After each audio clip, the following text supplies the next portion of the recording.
Hello hi అండి. పొద్దునైతే మాది పప్పుచారు. పొద్దుగాల తిన్నాం పప్పుచారుతో. సాయంత్రం భోజనంలోకి పప్పు అయితే తినబుద్ధి కాదండి మాకు.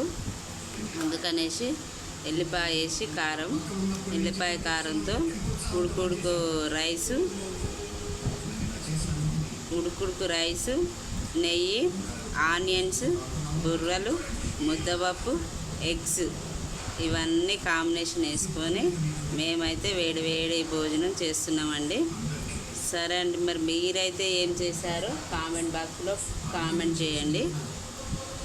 ఇన్ని వెరైటీస్ తింటున్నాం కదండి, మాకు లైక్ కొట్టండి. ఓకేనా? Bye friends. హలో ఫ్రెండ్స్, చూడండి ఏ విధంగా ఉందో. ఎంత రుచి, ఇట్లా తింటుంటే తినాలనిపిస్తే రుచిగా ఉంటుంది. ఒకసారి తిని చూడండి మీరు కూడా. మా కొరకు ఒక లైక్ కొట్టండి, లైక్ చేయండి. హాయ్ ఫ్రెండ్స్, బాగున్నారు?